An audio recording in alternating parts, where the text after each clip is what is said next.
Maman m'annonce le dîner de Noël, réservé aux gens qui réussissent, avec les associés en capital risque de mon frère. J'accepte. Le matin même, ces investisseurs débarquent à mon bureau. Ils découvrent mon portrait dans les Échos, et l'associé principal hurle, car. L'appel est arrivé un mardi matin alors que je passais en revue les rapports trimestriels de mes entreprises en portefeuille. La voix de maman avait ce ton particulier, celui qu'elle prenait pour annoncer des nouvelles qu'elle savait douloureuses, mais qu'elle jugeait nécessaire que j'entende. Chloé, je dois te dire quelque chose à propos du dîner de Noël, a-t-elle commencé. Ton frère Damien amène des gens très importants cette année. Des associés en capital risque de son cabinet. Ce sont le genre de relations qui comptent en affaires. Je me suis penché en arrière dans mon fauteuil, observant le soleil matinal illuminer l'horizon parisien à travers les fenêtres de mon bureau. D'accord, maman. Alors, nous avons décidé qu'il serait préférable que tu ne viennes pas cette année. Rien de personnel, ma chérie, mais Damien doit faire la bonne impression en ayant sa sœur là. Enfin, tu comprends, tu travailles dans ce petit secteur associatif. Ces gens opèrent à un tout autre niveau. Je comprends, ai-je dit doucement. Je savais que tu serais raisonnable. Damien a travaillé si dur pour arriver là où il est. T'ai-je dit que son cabinet vient de boucler un fonds de 240 millions d'euros? Tu imagines mon fils gérer une telle somme? Nous sommes si fiers. C'est impressionnant. Bref, nous ferons quelque chose avec toi une autre fois. Peut-être un déjeuner en janvier. Je dois y aller. Je rencontre Damien pour planifier le menu. Ces investisseurs sont habitués à ce qu'il y a de plus raffiné. La ligne est devenue silencieuse. Je suis resté assise un instant, puis je suis retourné au document sur mon écran, une proposition de fusion qui consoliderait 3 de mes entreprises de technologie de la santé en une seule entité évaluée à 380 millions d'euros. Mon assistant de direction, Antoine, a frappé et est entré. Votre rendez-vous de 10 heures est là, a-t-il dit. Le groupe de capital risque de Dubois et Associés. J'ai jeté un coup d'œil à mon calendrier, c'est ça. La réunion d'examen de portefeuille. Il semble impatient, a ajouté Antoine. Apparemment, ils cherchent à étendre considérablement leurs investissements en technologie de la santé. On dit qu'ils ont 240 millions d'euros dans leur nouveau fonds. Quelque chose a fait tilt. Dubois et Associés. C'est le cabinet de Damien. Antoine a marqué une pause. Votre frère Damien, le même. J'ai redressé ma veste. Eh bien, ça devrait être intéressant. Donnez-moi 2 minutes, puis faites les entrées.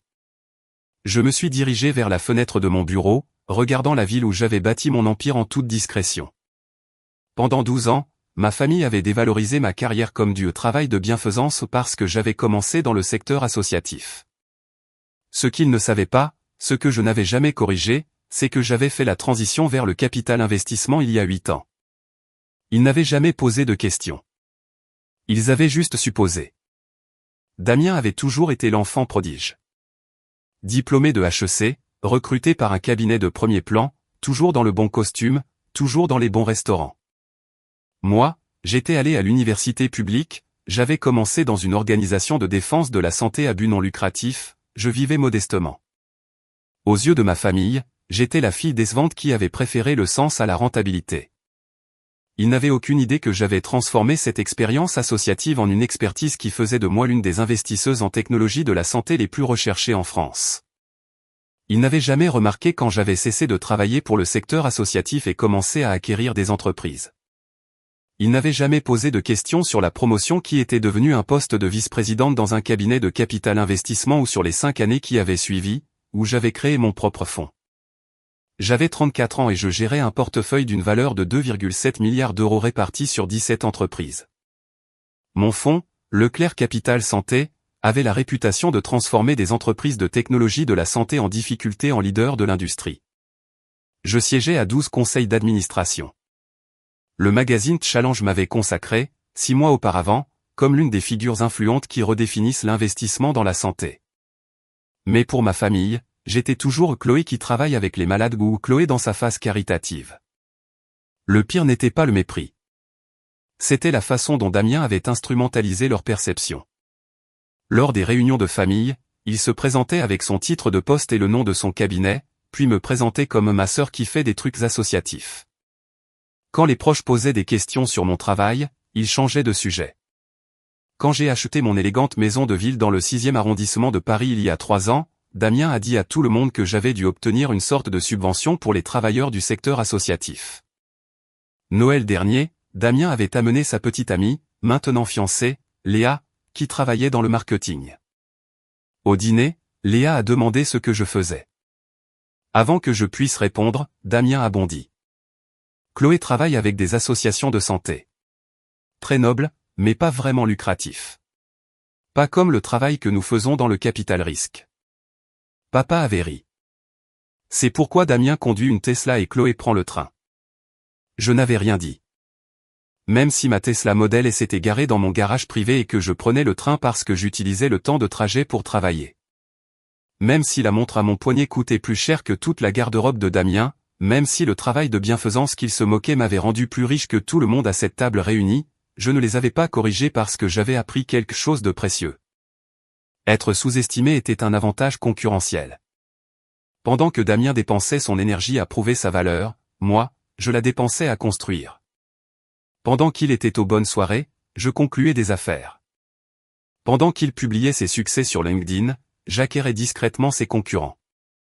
Il y avait une autre raison pour laquelle j'étais restée silencieuse.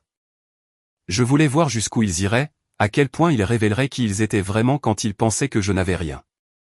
Chaque commentaire dédaigneux, chaque conseil non sollicité sur la nécessité de prendre ma carrière au sérieux, chaque événement familial auquel je n'étais pas invité parce que je ferais baisser le ton professionnel. J'ai tout catalogué, non pas par vengeance, mais pour la clarté. Et maintenant, les collègues de Damien, les investisseurs qu'il était si fier d'amener au dîner de Noël, étaient sur le point d'entrer dans mon bureau. Antoine a de nouveau frappé. Mademoiselle Leclerc, ils sont prêts. Faites-les entrer. 3 hommes sont entrés. J'ai reconnu l'associé principal, Bernard Dubois, que je connaissais des conférences du secteur, fin cinquantaine, cheveux argentés, costume onéreux. Derrière lui, 2 jeunes associés. L'un que je connaissais comme le supérieur direct de Damien, Marc Morel, et un autre que je ne reconnaissais pas. Mademoiselle Leclerc, Bernard m'a tendu la main. Merci de nous accorder de votre temps. Je voulais vous rencontrer depuis des mois. Le plaisir est pour moi. Je vous en prie, asseyez-vous. Nous nous sommes installés autour de ma table de conférence. À travers la fenêtre derrière moi, le nom de mon entreprise était gravé dans le verre.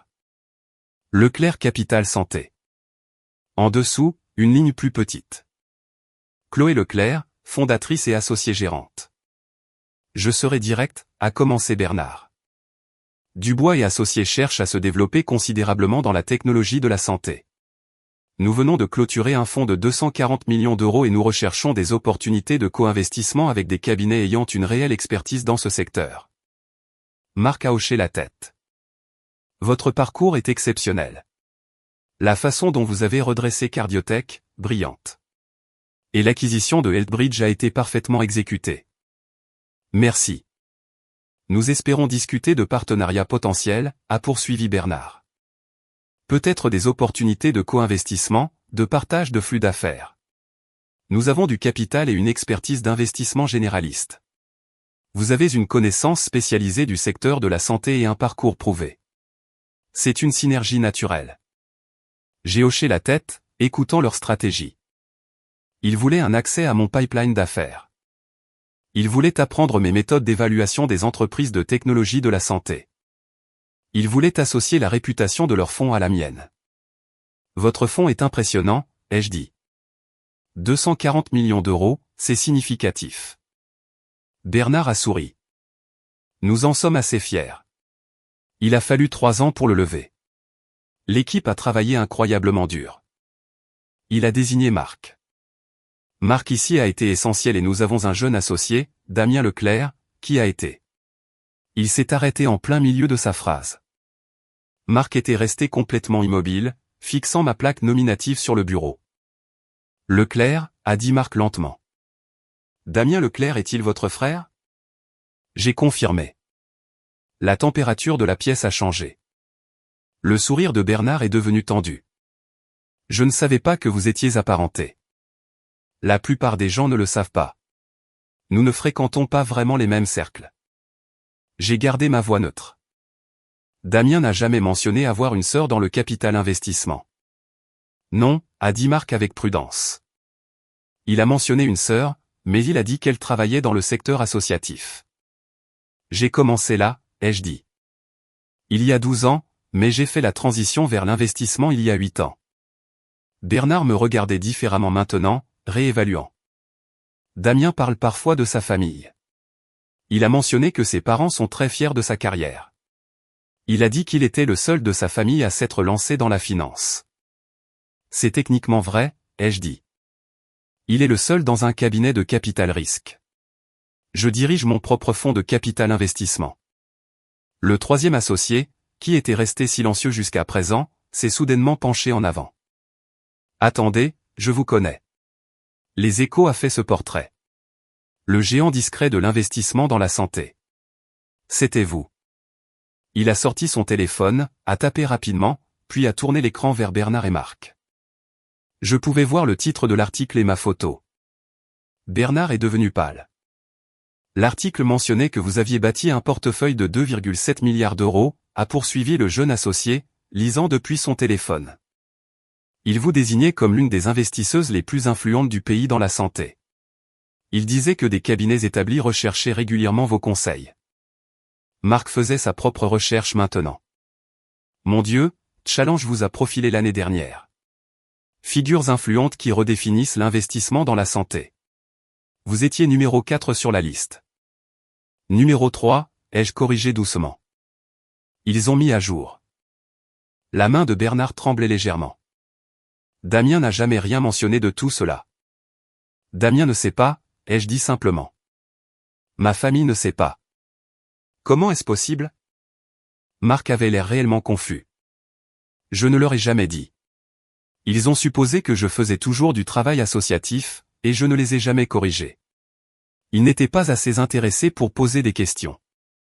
Bernard faisait défiler quelque chose sur son téléphone maintenant, son visage devenant plus rouge. Nous avons un dîner de Noël chez ses parents dans 2 jours. Damien a invité les associés. Il a dit que ce serait une excellente occasion de rencontrer sa famille, de voir d'où il vient. Il l'a présenté comme. Il s'est arrêté. Comme quoi, ai-je demandé. Comme un moyen de montrer son milieu familial, des parents qui ont réussi, de solides valeurs familiales. Il a sous-entendu que son succès était hérité. J'ai souri finement. Et qu'a-t-il dit de moi?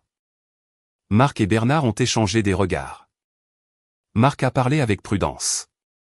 Il a dit que vous étiez dans le secteur associatif, que vous n'aviez jamais vraiment trouvé votre place professionnelle, que vous étiez le membre de la famille qui avait choisi le sens plutôt que le profit, et que, bien qu'il vous aime, vous n'aviez jamais compris les affaires comme lui. La pièce était silencieuse. Il nous a dit, a ajouté Bernard doucement, que ses parents étaient déçus que vous n'ayez jamais atteint ce qu'ils espéraient. J'ai hoché la tête lentement, et sur cette base, vous avez tous prévu d'assister au dîner de Noël chez mes parents où Damien mettrait en avant son succès et ses impressionnants associés en capital risque. A-t-il mentionné que je ne serais pas présente? Il a dit que vous aviez des obligations professionnelles, a dit Marc, une sorte de collecte de fonds associative que vous ne pouviez pas manquer. Non, ai-je dit, ma mère m'a désinvité. Elle a appelé ce matin pour me dire que le dîner de Noël était pour les gens qui réussissent et que les associés en capital risque de Damien seraient présents. Elle a dit qu'il serait préférable que je ne vienne pas cette année parce que je travaillais dans ce petit secteur associatif et que vous opériez tous à un niveau différent. Le silence s'est étiré. Bernard semblait sur le point de tomber malade. Nous devons être clairs sur quelque chose, ai-je dit, me penchant en avant. Je ne vous dis pas cela pour embarrasser qui que ce soit ou pour créer des problèmes. Mais vous êtes venu ici chercher un partenariat avec mon fonds. Vous vouliez un accès à mon expertise, à mon flux d'affaires, à mon parcours. Avant de discuter de cela, vous devez comprendre la situation dans son ensemble. Mademoiselle Leclerc, a commencé Bernard, je ne sais pas quoi. Laissez-moi finir. Damien est votre employé. C'est gênant pour vous et je le comprends. Mais voici ce que je dois vous faire comprendre. J'ai bâti ma carrière en silence pendant que ma famille la dévalorisait. J'ai conclu des accords de plusieurs milliards d'euros pendant qu'ils pensaient que j'organisais des collectes de fonds caritatives. J'ai siégé à des conseils d'administration d'entreprise pendant qu'ils critiquaient mes choix de carrière. Et j'ai fait tout cela sans leur soutien, leur relation ou leur approbation. Je me suis levé, me dirigeant vers la fenêtre. Damien a passé des années à se positionner comme le succès de la famille. Il a tiré parti de la fierté de mes parents envers lui. Il a utilisé leur mépris à mon égard pour élever sa propre image. Et maintenant, il a introduit ce récit dans sa vie professionnelle en utilisant son milieu familial réussi comme partie de sa marque personnelle. Marc a parlé doucement. Nous n'en avions aucune idée. Bien sûr que non, parce que Damien est bon dans son travail et une partie de son travail consiste à créer un récit convaincant. Je me suis tourné vers eux. Mais voici ce qui me préoccupe d'un point de vue de partenariat. Damien opère à partir d'informations incomplètes. Il a fait des suppositions sur un secteur entier, associatif et de la santé, basées sur son mépris de ma carrière. S'il est si aveugle à la réalité du succès de sa propre sœur, quels autres angles morts a-t-il? Bernard s'est levé. Mademoiselle Leclerc, je dois être direct. C'est un problème important. Le jugement de Damien est compromis par son ego, ai-je terminé. Oui, nous assistons au dîner de Noël chez vos parents dans 2 jours, a dit Marc. Damien a présenté cela comme une occasion majeure. Vos parents nous attendent. Ils ont planifié toute une soirée autour de la présentation du succès de Damien. Et maintenant nous savons que la fille qu'ils ont dévalorisée et désinvitée étant fait le membre le plus réussi de la famille, a terminé le jeune associé. Du moins dans notre industrie. Bernard s'est laissé retomber sur sa chaise. C'est un désastre. Ça n'a pas à l'être, ai-je dit calmement. Vous avez plusieurs options.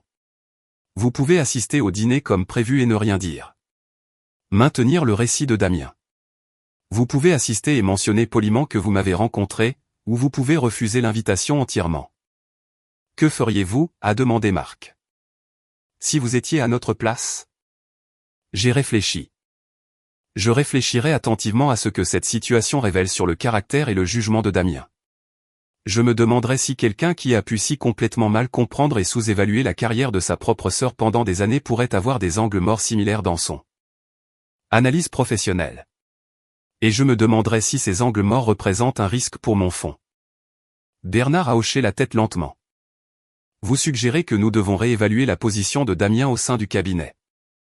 Je suggère que vous avez de nouvelles informations sur le jugement et l'intégrité d'un employé. Ce que vous ferez de cette information est votre décision. Le timing, a dit Marc, 2 jours avant le dîner de Noël chez ses parents avec vous désinvités parce que votre mère pense que nous sommes trop importants pour vous fréquenter. Il a secoué la tête. L'ironie est cruelle. La vérité l'est souvent. Bernard s'est levé à nouveau, cette fois avec une décision évidente dans sa posture. Mademoiselle Leclerc, je dois passer un appel. Pourriez-vous nous excuser un instant? Bien sûr. Antoine peut vous conduire à la salle de conférence au bout du couloir. Après leur départ, je me suis assise à mon bureau, assimilant ce qui venait de se passer. Je n'avais rien planifié. J'avais simplement accepté une demande de réunion d'un cabinet de capital risque cherchant des partenariats. Le fait que ce soit le cabinet de Damien, que ce soit les investisseurs que ma mère pensait trop importants pour me rencontrer, que cette réunion ait eu lieu le même matin que sa désinvitation, ce n'était qu'une coïncidence. Ou peut-être était-ce inévitable. Damien avait passé tant d'années à me sous-estimer qu'éventuellement son monde professionnel et ses illusions familiales devaient entrer en collision. 20 minutes plus tard, Antoine a frappé. Ils aimeraient vous parler à nouveau. Les 3 hommes sont revenus et je pouvais voir qu'ils avaient pris une décision. Bernard a parlé le premier. Nous avons eu une conversation difficile et nous devons être transparents avec vous. Premièrement, concernant l'opportunité de partenariat que nous étions venus discuter. Nous voulons absolument la poursuivre. L'expertise et le parcours de votre fonds sont exactement ce dont nous avons besoin. Nous serions honorés d'explorer des opportunités de co-investissement. Deuxièmement, a poursuivi Marc, nous devons aborder la situation de Damien. Nous avons décidé d'assister au dîner de Noël comme prévu. Mes sourcils se sont levés, mais Bernard a ajouté rapidement. Nous allons être honnêtes avec votre famille. Pas cruel, pas vindicatif, mais honnête. Si votre carrière est évoquée. Quand elle sera évoquée, nous allons reconnaître que nous vous avons rencontré aujourd'hui, que nous poursuivons un partenariat avec votre fonds. Et que vous êtes l'une des investisseuses en santé les plus respectées de l'industrie. Damien sera humilié, ai-je dit doucement. Damien vous humilie apparemment depuis des années, a répondu Marc. Et plus important encore, il nous a menti par omission, si ce n'est directement, sur sa situation familiale. C'est un problème de caractère que nous ne pouvons ignorer. Le jeune associé a parlé. Mademoiselle Leclerc, puis-je vous demander quelque chose? Pourquoi ne les avez-vous jamais corrigés? Votre famille, je veux dire. Pourquoi les laisser croire la mauvaise chose si longtemps? J'ai réfléchi attentivement. Parce que je voulais voir qui ils seraient quand ils penseraient que je n'avais rien. Je voulais voir si leur amour était conditionnel au succès, et je voulais construire quelque chose qui soit entièrement à moi, non lié à mon nom de famille, non dépendant de leur soutien ou de leur approbation. Et maintenant, a demandé Bernard, vous savez? Je connais la réponse.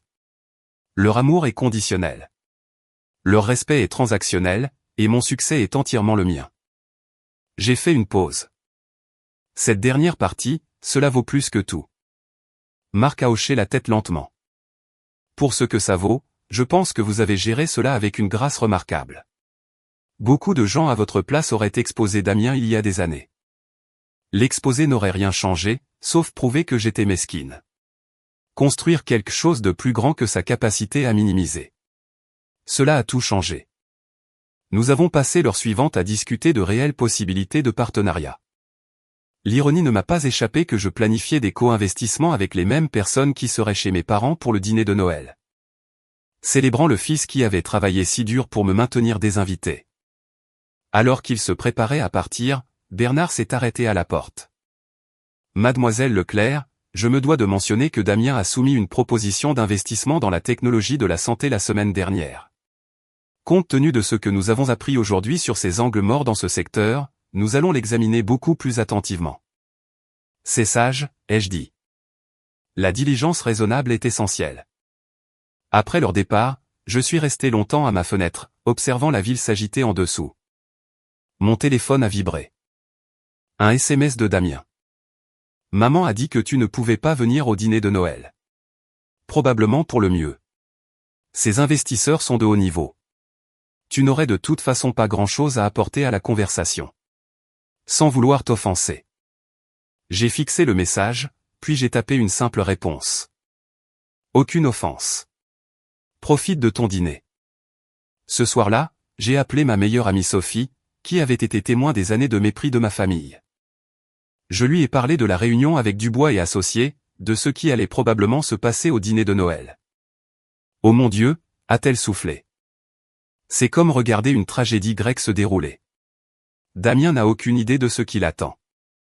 Il n'a toujours pas à savoir, ai-je dit, si ses collègues restent silencieux. Chloé, ils ne resteront pas silencieux. Ils ne peuvent pas. Ce sont des capital risqueurs. Ils sont censés identifier la valeur et le potentiel.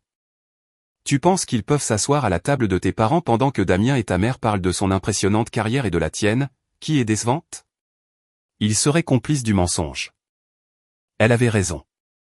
Qu'est-ce que tu vas faire jeudi, a-t-elle demandé. Ce que je fais toujours. J'ai une réunion du conseil d'administration vendredi matin à préparer. Tu n'es même pas légèrement curieuse de savoir comment ça va se passer? Bien sûr que je le suis. Mais être curieuse ne signifie pas que je dois être là. Quoi qu'il arrive, arrive. Mais Sophie me connaissait mieux que ça. Tu as passé 12 ans à construire vers ce moment. Le moment où il réalise qui tu es vraiment, et tu vas le manquer? Je n'ai pas bâti ma carrière pour ce moment, ai-je corrigé. Je l'ai construite malgré leur incapacité à la voir. C'est très zen de ta part. Aussi, je ne te crois pas. J'ai souri malgré moi. D'accord, je suis curieuse, mais je ne vais pas m'incruster à leur dîner de Noël pour prouver un point. Tu ne t'incrusterais pas. C'est ta famille. C'est une famille qui m'a désinvité, Sophie. Juste. Elle a fait une pause. Mais promets-moi de garder ton téléphone chargé parce que je te garantis que tu recevras des appels jeudi. Elle avait raison sur ce point aussi. Le matin du dîner de Noël est arrivé, froid et clair. Je suis allé courir le long de la Seine, suis rentré dans ma maison de ville vide et j'ai fait du café. Mon téléphone était étrangement silencieux. Habituellement, maman m'aurait envoyé un SMS maintenant avec un commentaire sur les préparatifs du dîner. Damien aurait envoyé quelque chose sur sa routine matinale ou son entraînement. Une subtile démonstration de réussite déguisée en partage décontracté. Rien. À 11h, mon téléphone a enfin sonné. Chloé, sa voix était étrange. Peux-tu venir à la maison? Papa, maman m'a désinvité. Elle était assez claire. C'était une erreur. Nous avons besoin de toi ici. S'il te plaît. Qu'est-ce qui ne va pas? S'il te plaît, viens dès que tu peux. Je n'avais jamais entendu mon père parler comme ça. Petit, presque effrayé. Contre mon meilleur jugement, je me suis habillé, suis monté dans ma voiture et j'ai conduit jusqu'à leur maison à Neuilly-sur-Seine. La scène dans laquelle je suis entré était surréaliste. L'élégante salle à manger de mes parents, d'ordinaire le reflet d'une perfection d'accueil, ressemblait aux conséquences de quelque chose de brisé. Maman était assise à table, son mascara légèrement estompé. Papa se tenait près de la fenêtre. Damien était assis seul sur le canapé dans le salon adjacent, fixant le vide. Et à table, l'air clairement mal à l'aise, se trouvaient Bernard Dubois et Marc Morel. Tout le monde s'est tourné quand je suis entré. Chloé, a commencé maman et sa voix s'est brisée. Nous ne savions pas. Bernard s'est levé. Mademoiselle Leclerc, merci d'être venue. Je m'excuse pour les circonstances gênantes. Que s'est-il passé? J'ai regardé autour de la pièce. Marc a parlé doucement. Nous sommes arrivés pour le dîner. Votre mère nous présentait à des amis de la famille, parlant du succès de Damien. Quelqu'un a posé une question sur la sœur de Damien.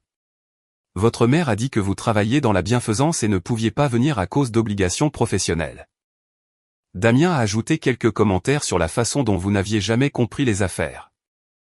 Et j'ai insisté, a dit Bernard, et j'ai mentionné que nous vous avions rencontré mardi, que nous avions passé 2 heures dans votre bureau à discuter d'un partenariat entre Dubois et Associés et Leclerc Capital Santé. Le silence qui a suivi devait être spectaculaire. Votre mère, a poursuivi Bernard, n'a pas compris au début. Il a pensé qu'il y avait une erreur. Damien a dit que j'avais dû rencontrer quelqu'un d'autre nommé Chloé Leclerc. Alors, je leur ai montré le portrait dans les Échos, l'article de Challenge, le site web de votre fonds. Maman pleurait maintenant doucement. Papa semblait avoir vieilli de 10 ans en 10 minutes. Damien n'avait pas bougé du canapé, ne m'avait pas regardé. Votre mère a demandé pourquoi vous ne leur aviez jamais dit. Marc a dit, Damien a demandé si j'étais sûr que nous avions la bonne personne. Votre père n'arrêtait pas de dire, je ne comprends pas, je suis resté dans l'embrasure de la porte, attendant. Maman a finalement parlé. Chloé, ma chérie, pourquoi ne nous as-tu rien dit? Toutes ces années nous pensions. Vous pensiez que j'étais un échec, ai-je terminé. Vous pensiez que j'étais la fille décevante qui avait choisi le travail de bienfaisance plutôt que le vrai succès. Vous pensiez que Damien était le seul à comprendre les affaires. Nous n'avons pas à commencer papa. Oui, vous l'avez fait. Vous l'avez dit constamment. Chaque réunion de famille, chaque fête, chaque appel téléphonique. Damien conduit une Tesla. Damien gère des millions. Damien nous emmène à ce restaurant, à cet événement. Et Chloé, pauvre Chloé, est toujours dans sa phase caritative. Prend toujours le train. Toujours célibataire. Parce qu'aucun homme à succès ne voudrait quelqu'un d'aussi peu motivé. Maman a tressailli. J'avais cité ces mots exacts du week-end de Pâques dernier. Pourquoi ne nous avez-vous pas corrigés, a demandé papa. Dites-nous simplement la vérité. Parce que vous n'avez jamais demandé, ai-je dit simplement. En 12 ans, aucun de vous ne m'a posé une vraie question sur mon travail. Vous avez demandé si je faisais toujours le truc de la santé ou si j'avais pensé à trouver un vrai travail. Vous n'avez jamais demandé pour quelle entreprise je travaillais, quel rôle j'occupais, ce que je faisais réellement toute la journée. Vous avez supposé et cette supposition était suffisante. Damien a enfin levé les yeux. Son visage était gris. Tu m'as laissé passer pour un idiot. Non, Damien, tu as fait ça toi-même. Je ne t'ai juste pas arrêté. Je leur ai dit, il a désigné Bernard et Marc. J'ai dit à mes collègues que ma famille comprenait le succès, que nous valorisions la réussite. Je les ai amenés ici pour leur montrer. Pour leur montrer quoi? Que tu venais d'une famille si obsédée par les apparences qu'elle pouvait ignorer le succès réel d'un enfant tout en célébrant les réalisations plus modestes d'un autre? Que tu viens d'une famille qui valorise la perception plus que la réalité? Bernard s'est raclé la gorge. Peut-être devrions-nous partir. Non, ai-je dit, vous devriez voir comment cela se termine. Je me suis tourné vers mes parents. Maman, quand as-tu appelé pour me désinviter du dîner de Noël? Mardi matin, a-t-elle murmuré. Mais Chloé. Et qu'as-tu dit exactement? Elle ne pouvait pas parler. Papa a répondu. Elle a dit que le dîner de Noël était pour les gens qui réussissent. Que les associés en capital risque de Damien venaient et que tu ne t'intégrerais pas. Et vous avez approuvé cette décision. Papa a baissé les yeux. Nous pensions que c'était mieux. Je me suis tourné vers Damien, et toi, qu'as-tu m'as envoyé par SMS mardi après-midi? Il n'a rien dit. J'ai sorti mon téléphone, j'ai lu à voix haute. Maman a dit que tu ne pouvais pas venir au dîner de Noël. Probablement pour le mieux. Ces investisseurs sont de haut niveau. Tu n'aurais de toute façon pas grand-chose à apporter à la conversation. Sans vouloir t'offenser. Marc a littéralement grimacé. Alors, laissez-moi être clair, ai-je continué. Le même jour où ces investisseurs sont venus à mon bureau pour des partenariats, où ils se sont assis dans ma salle de conférence pour demander accès à mon expertise et à mon flux d'affaires, où ils ont reconnu le parcours supérieur de mon fonds. Ce jour exact, ma mère m'a désinvité du dîner de Noël parce que je n'étais pas assez réussi pour les rencontrer. Nous ne savions pas, a dit maman désespérément. Comment aurions-nous pu savoir? Vous auriez pu demander. À tout moment au cours des 8 dernières années, vous auriez pu poser une vraie question sur ma carrière. Vous auriez pu gougeliser mon nom. Vous auriez pu remarquer quand j'ai cessé de travailler pour le secteur associatif. Vous auriez pu vous demander comment je me permettais ma maison, ma voiture, ma vie. Mais vous ne l'avez pas fait parce que vous n'étiez pas intéressé. Vous aviez déjà écrit mon histoire et il était plus facile de croire cette histoire que de découvrir la vérité. J'ai regardé Damien, et toi, tu as activement maintenu cette fiction. Tu as dit aux gens que je travaillais dans la bienfaisance. Tu as détourné les questions sur ma carrière. Tu as utilisé le mépris de mes parents pour élever ton propre succès. Pourquoi? Il a finalement croisé mon regard. Parce que tu as rendu la chose si facile. Tu n'as jamais posté tes réussites, tu n'en as jamais parlé lors des dîners de famille, tu n'as jamais corrigé personne. C'était comme si tu voulais être sous-estimé. Oui, je voulais cela, ai-je dit. Être sous-estimé est un avantage concurrentiel. Pendant que tu étais occupé à prouver ta valeur, j'étais occupé à construire. Pendant que tu fréquentais les bonnes soirées, je concluais des affaires. Pendant que tu élaborais ta marque personnelle, je créais de la valeur réelle. Et maintenant, a-t-il demandé amèrement. Quoi? Tu peux m'humilier devant mes collègues, devant nos parents. C'est ton grand moment de vengeance. Damien, si je voulais me venger, je l'aurais fait il y a des années. J'aurais pu me présenter à n'importe quel événement familial et mentionner nonchalamment mon fonds. J'aurais pu poster mon portrait de challenge sur les réseaux sociaux. J'aurais pu m'assurer que tout le monde savait, mais je ne l'ai pas fait parce que ce n'est pas la raison pour laquelle j'ai bâti ma carrière. Alors pourquoi l'as-tu fait? A demandé maman, sincèrement confuse. Pourquoi construire tout cela en secret? Parce que je voulais savoir qui vous étiez tous quand vous pensiez que je n'avais rien. Je voulais voir si votre amour était conditionnel. Et je voulais construire quelque chose qui soit entièrement à moi, non lié à cette famille, non dépendant de votre approbation.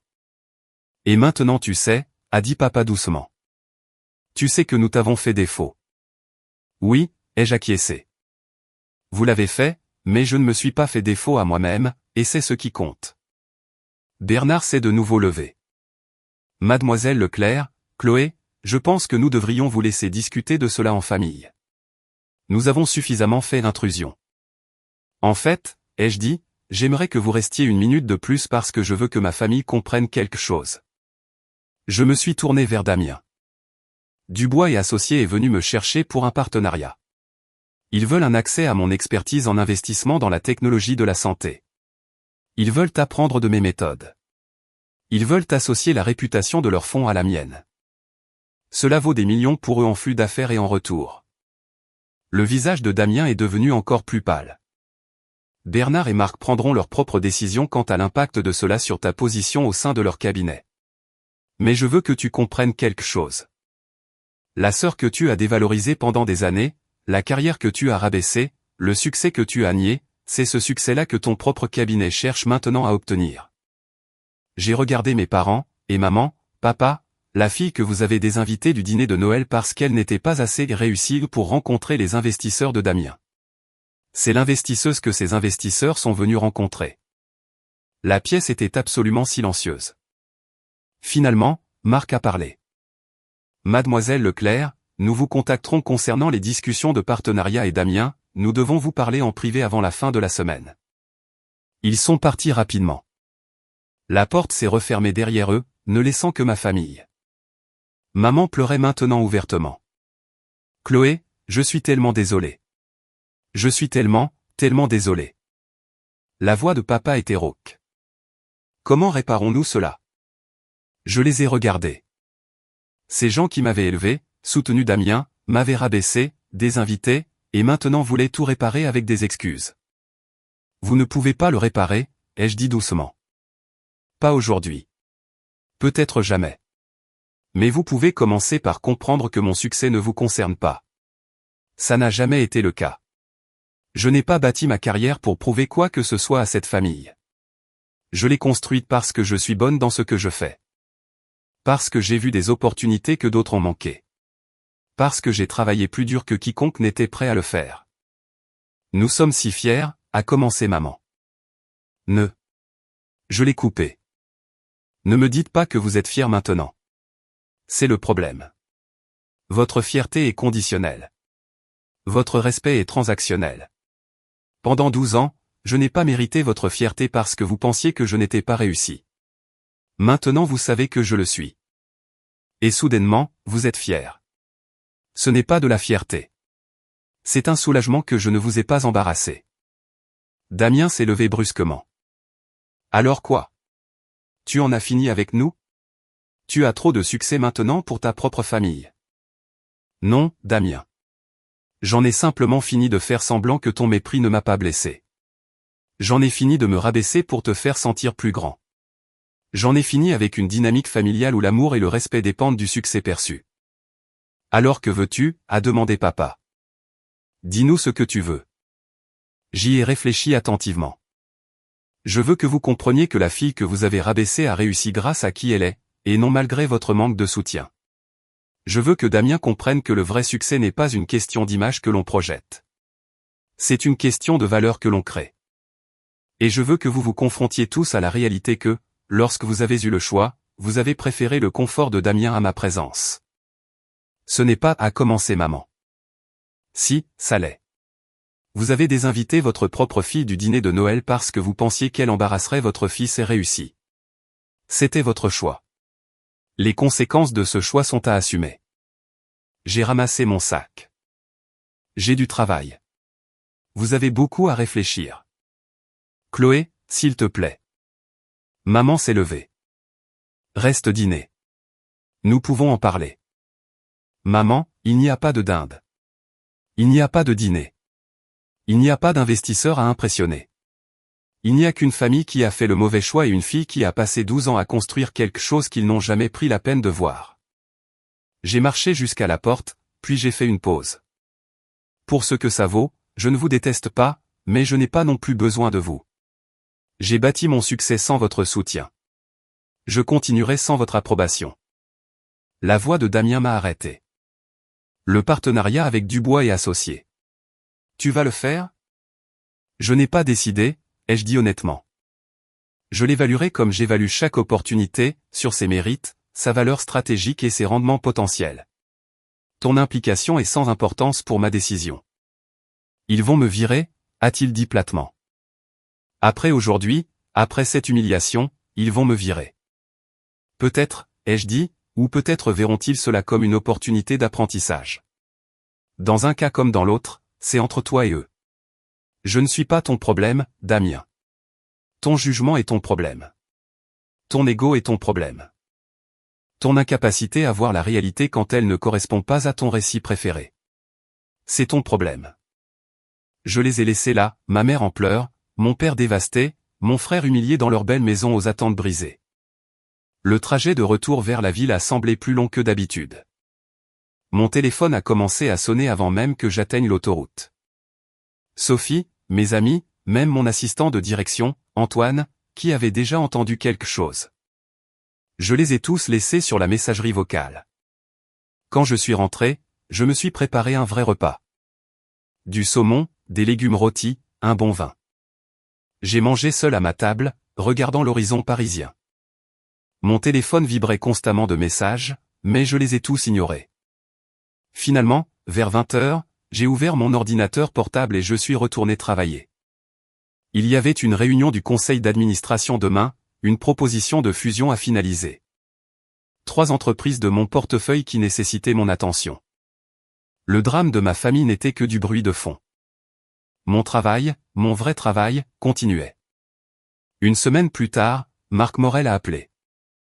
Mademoiselle Leclerc, je voulais vous informer de plusieurs choses. Premièrement, nous allons de l'avant avec la proposition de partenariat. Notre équipe juridique est en train de rédiger les termes. Nous pensons que cela pourrait être très bénéfique pour les deux fonds. Je suis ravi de l'apprendre. Deuxièmement, concernant Damien, nous avons eu de longues discussions avec lui sur le jugement, l'intégrité et l'importance d'une auto-évaluation précise. Il est placé sous un plan d'amélioration des performances. Son autorité en matière de transactions est restreinte. Sa pérennité au sein du cabinet dépendra de sa capacité à démontrer un jugement amélioré. Cela semble juste. Il m'a demandé de vous dire quelque chose, a poursuivi Marc. Il m'a dit de vous dire qu'il comprend enfin que le succès n'est pas une question d'histoire que l'on raconte. C'est une question de valeur que l'on crée. Il a dit qu'il a passé des années à raconter une histoire pendant que vous passiez des années à créer de la valeur. C'est un progrès, ai-je dit. Vos parents aussi nous ont contactés. Ils aimeraient vous rencontrer, avec Bernard. Ils veulent mieux comprendre votre carrière, en apprendre davantage sur l'industrie. Ils semblent sincèrement désireux de comprendre ce qu'ils ont manqué. C'est leur choix. Est-ce trop tard, a demandé Marc doucement. Pour votre famille, je veux dire, est-il trop tard pour reconstruire cette relation? J'y ai réfléchi attentivement. Je ne sais pas. Pour l'instant, j'ai besoin d'espace. J'ai besoin de voir s'ils peuvent me respecter quand je ne joue pas le succès pour eux. J'ai besoin de voir s'ils peuvent m'aimer quand je ne dépasse pas leurs attentes. Et honnêtement, je ne suis pas sûr qu'ils sachent comment. C'est sage, a dit Marc. Et Chloé, si je puis me permettre, vous avez géré toute cette situation avec une grâce remarquable.